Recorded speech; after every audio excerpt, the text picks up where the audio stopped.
So today is a pretty important day for this game, Concord. I tried it last week during a closed beta that they had, but today, at least when I'm filming this video, kicks off the full open beta for this weekend. And the reason this is crucial is because this is the first time people will get a chance to play the game if they didn't want to put $40 up front. It's during a fully open beta that you would expect to see a huge surge of people who are curious about the game that just want to find out if it's worth spending $40 on. And based on how many people are interested or not, you can determine whether or not this game is worth launching in August, whether or not it stands any chance of success as it stands right now, and you can also start to get an idea of what the game will actually play like when it fully launches. Because today, like I said, you can get into the game for free. At launch, you will need to spend $40 to play it at all. But today you would expect to see a pretty high player count of people interested in what the game has to offer. And that's why, well, this is not great. Now listen, last week I talked on my second channel, Luke Stevens Live, about how I felt it was unfair that some streamers and YouTubers were making videos pointing to the player counts from last week's beta and being like, look, game's dead, it's all over, give up, you know, go home.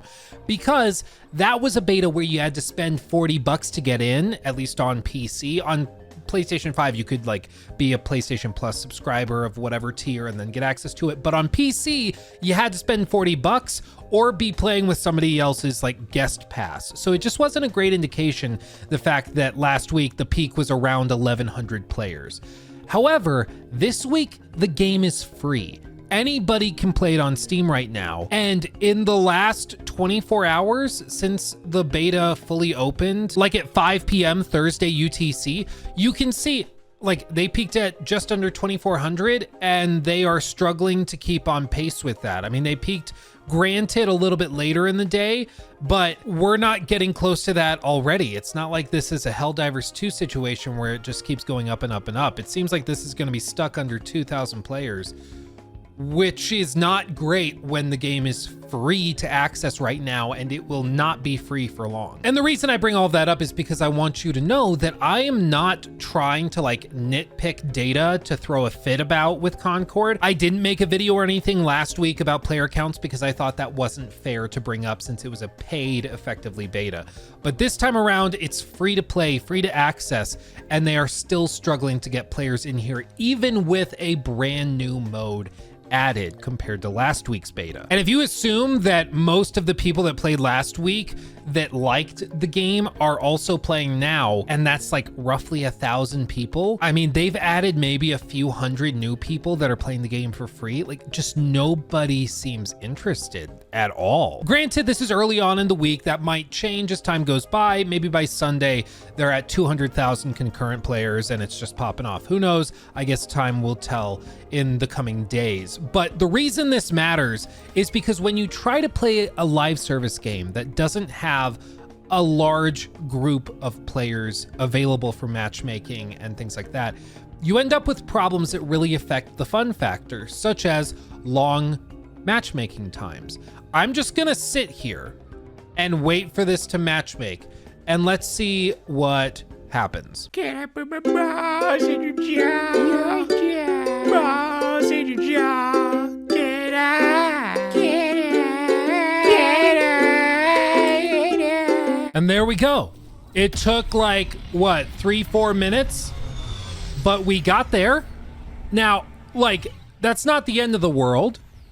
3-4 minutes is doable. I can sit through that scrolling TikTok, but it feels bad to like load into a game you're allegedly excited to play and then just have to sit around waiting for a match for like 3, 4, 5 minutes. Earlier today on stream, I tried to boot this up and we waited for 10 minutes and then it kicked me out of the matchmaking completely because they couldn't find a match to put me in. So sometimes it's like 3-4 minutes. Other times it just straight up doesn't work, which is not a great track record to have. But okay, look at this. So somebody just left the game. You could see that in the bottom left. This is going to reveal one of the big problems with the game as it is. Now it's 4v5, and Concord apparently doesn't have a dynamic fill system. So if you have a party member leave in the middle of the match,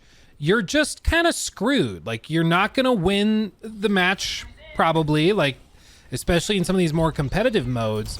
Oh, Jesus. Like that, you're going to die. But because there's no dynamic fill, you're just permanently at a disadvantage. And it's things like that that really are problematic. Like, that is just unacceptable as far as I'm concerned in a game that already has some pretty lengthy match times. We'll see here. This guy's goated. We'll see if he can win it. He's launched. He's going crazy.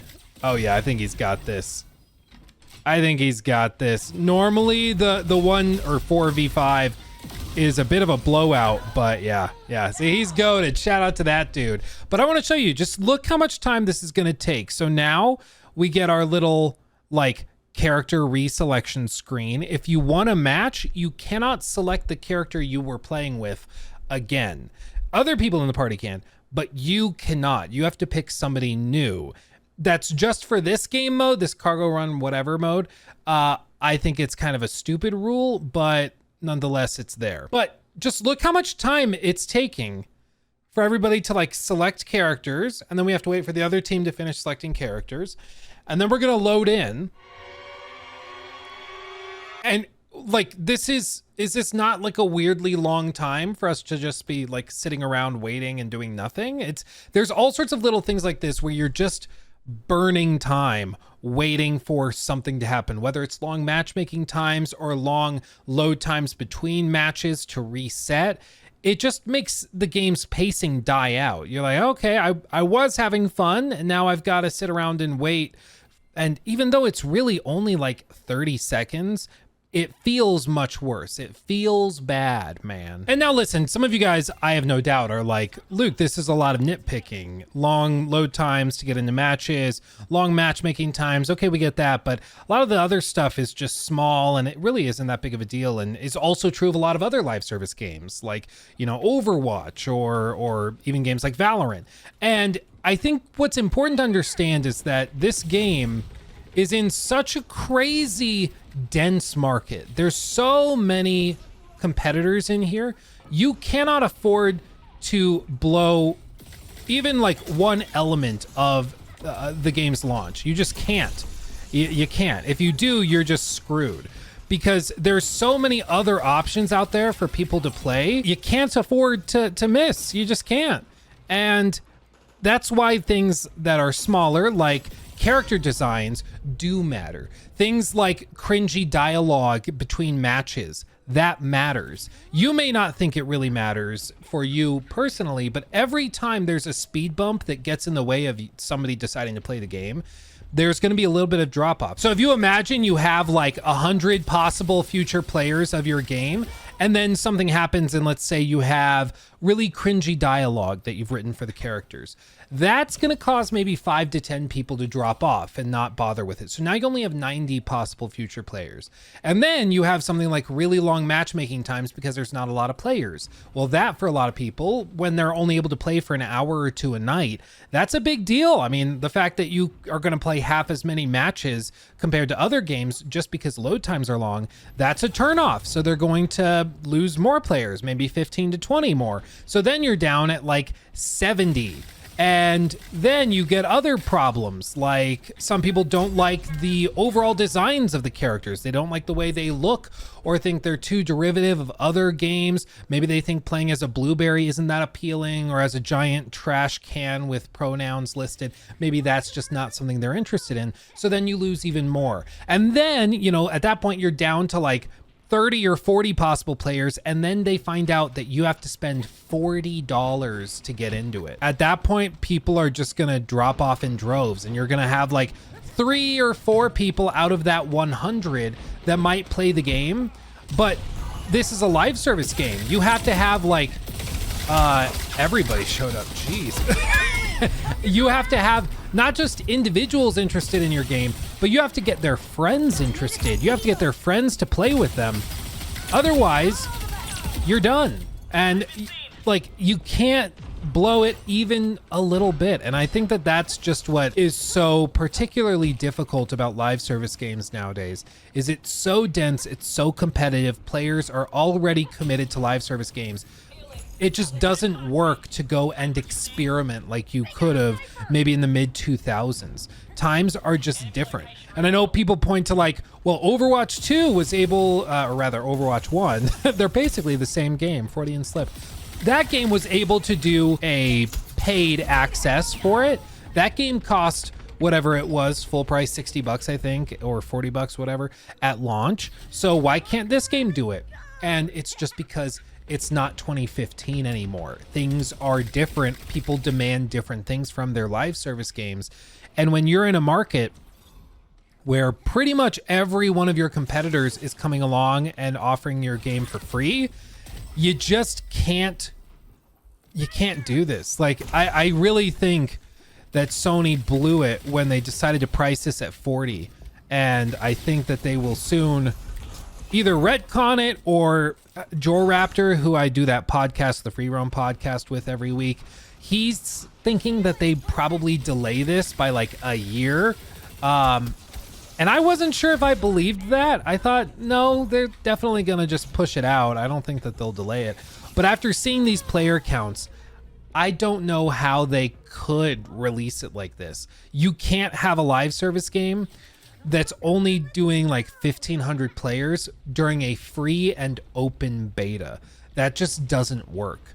It just doesn't, because that means probably once the game fully launches, it's down at maybe 1,000 on Steam globally, and that's going to drop, as all live service games do, as excitement fades and wanes. So then you're going to be at like 600-700 people playing, and then match times are going to be even longer, and you're going to have even more trouble getting into different modes and more unique modes. So everybody's just going to be playing the Brawl, which is the fastest one to get into, and it's just not going to work. So I think we all know that the game can't launch like this and find success. So then the question is, okay, well, do they... Oh, 1 health. Do they still try to put it out and just accept that it's going to die and write it off on their taxes? Or do they delay it by like a year or two, add like a story mode, since they're so insistent on the stories and doing weekly cutscenes?